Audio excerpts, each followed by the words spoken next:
Bonjour chers spectateurs, vous êtes sur la chaîne Crossmoto. Il y a eu très peu de motos diesel dans toute l'histoire de la construction motocycliste. Si l'on met de côté les bricolages faits maison et que l'on se concentre sur les modèles diesel de série, ou du moins sur les projets qui étaient prévus pour la production en série à un certain moment, on peut les compter sur les doigts des deux mains. Et très probablement, vous en connaissez certains, par exemple le trail routier Trek Whitsunds ou le modèle militaire 1030. Il y a dans cette liste une moto intéressante que nous allons examiner aujourd'hui, c'est une moto française. Cette grande routière était équipée d'un moteur diesel de 1,3 litres développant 59 chevaux. Un plein complet du réservoir de 30 litres devait suffire pour parcourir 1000 km. Qu'était-ce exactement? Quand et par qui a-t-il été conçu et pourquoi la moto n'est-elle pas entrée en production de masse? Nous allons tout clarifier maintenant. Bonne séance.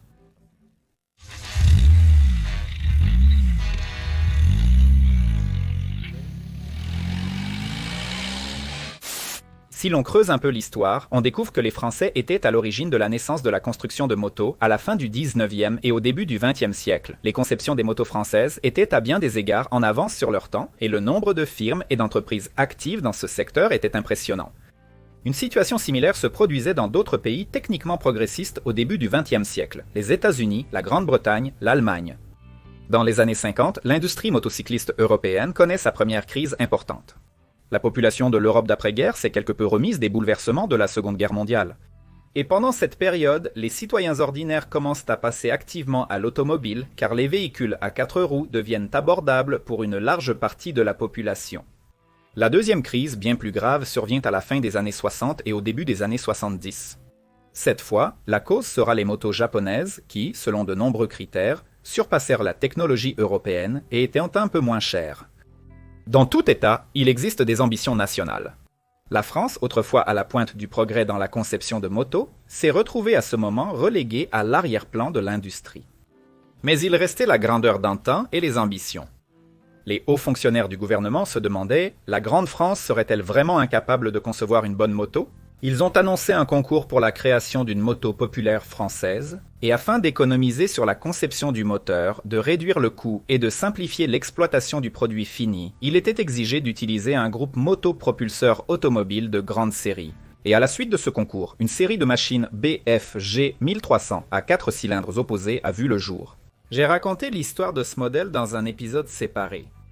Le Moto Franchise 650, par ses caractéristiques et la disposition de son moteur, ressemble à nos Dniepr et Oural. Les dernières constructions étaient de la moto de Bacarda Aero, et Louis-Marie Bacarda, ingénieur français spécialisé dans la construction de motos, a un lien direct avec la conception de toute cette technologie. Les deux premières tentatives de Louis et de ses compagnons pour construire une moto populaire ont échoué. Cependant, après avoir essuyé de nombreux échecs et revers, Bocardo était convaincu que la troisième tentative serait la bonne.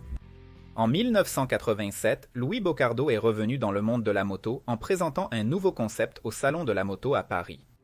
Cette moto s'appelait la Bocardo Aero, et au final, 3 versions de cette moto seront construites. La première était la Bacardo Aero 85, qui utilisait un moteur à essence PSATU 24 à 4 cylindres en ligne. Un tel moteur était installé par exemple sur une voiture Citroën. Il existe certaines divergences dans les sources Internet concernant la puissance, 85 ou 97. Par exemple, si l'on regarde les caractéristiques des moteurs automobiles, on verra une puissance de l'ordre de 55 à 65 chevaux. Pour la première version de la moto, cette caractéristique est de 85, pour la seconde, 100 chevaux. Il n'est pas exclu que les moteurs ayant été suralimentés pour les motos. Je n'exclus pas non plus que les chiffres puissent ne pas être tout à fait fiables. Enfin, il existait plus tard appelé 1200, équipé d'un moteur diesel 4 cylindres en ligne, d'une cylindrée de 1294 cm3 avec injection indirecte développant 59 chevaux. Ce moteur a également été utilisé dans et certains modèles.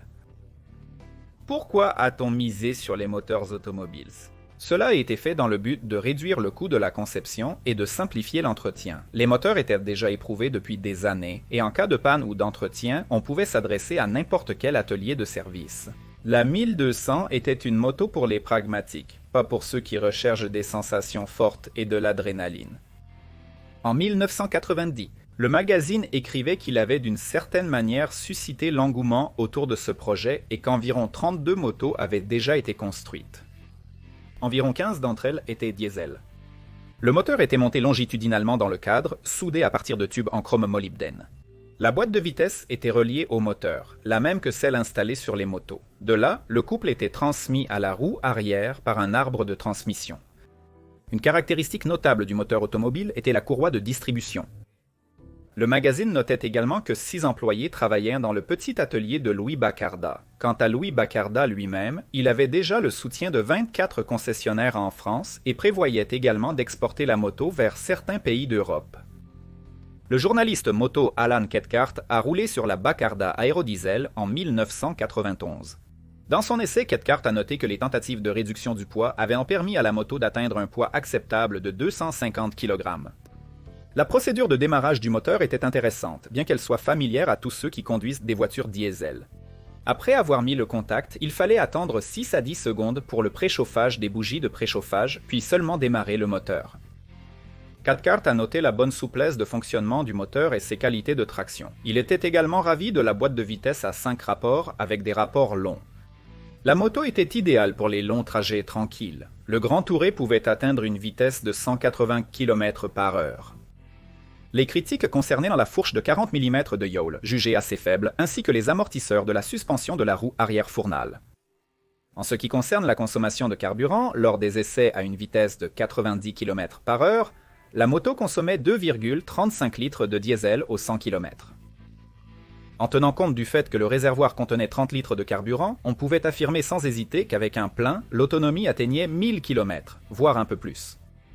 C'est une économie de carburant impressionnante pour une moto de cette taille. À titre de comparaison, il n'y a qu'une seule moto dans la liste des 5 motos de série les plus économiques. Le modèle 2023 du magazine ne consomme pas plus de 2,3 litres au 100 km. Et cette machine est un adorable mini-moto. Dans plusieurs de mes reportages sur les motos diesel économiques, j'ai rencontré des commentaires du genre « Cette technologie est freinée par les magnates du pétrole car ils perdraient de leurs profits. » Je ne crois pas à vos théories du complot. Il est peu probable qu'une série de 100 000 de ces motos puisse vraiment porter atteinte au portefeuille des géants du pétrole. Regardez simplement les quantités de carburant utilisées de nos jours pour des millions de camions et des dizaines de milliers de cargos, et vous comprendrez que ces motos n'auraient économisé qu'une goutte d'eau dans l'océan. En réalité, la raison de l'échec du projet Bacard, comme d'ailleurs de nombreux autres projets similaires, résidait dans le coût élevé du produit fini.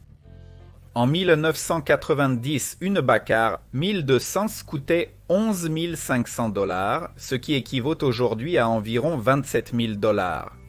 Les motos japonaises ayant des caractéristiques dynamiques et un niveau de confort similaire coûtaient moins cher. De plus, il semble que cette technologie n'ait pas reçu de soutien gouvernemental de la part du gouvernement français. Et c'est précisément pour cette raison que Louis a dû rapidement oublier la production de masse de motos. L'argent s'est rapidement épuisé et l'entreprise a fait faillite. Différentes sources affirment que Bacardat a fait faillite en 89.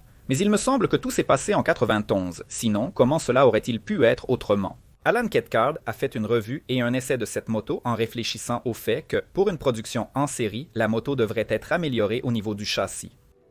Il existe également des informations provenant d'un magazine moto français. Le numéro 44 de l'année 2020 indique qu'il n'a été produit que 5 prototypes de la moto, 2 à essence et 3 diesel, et non 32 comme l'affirmait le magazine. Ce que l'on peut dire avec certitude, c'est que, comme la plupart des autres motos diesel, la 1200 représente une partie peu connue de l'histoire de la moto. Voici donc l'histoire assez floue d'une nouvelle tentative de Louis-Marie Bacardat de créer une moto populaire française. C'est ainsi que se termine mon récit. Comme d'habitude, c'était la chaîne Crossmota avec vous. Je vous remercie pour votre attention. Comme toujours, votre activité sur la chaîne est la bienvenue. N'oubliez pas de partager, de vous abonner et de laisser des commentaires. Un grand merci à tous ceux qui soutiennent ma chaîne via les coordonnées indiquées dans la description. À bientôt.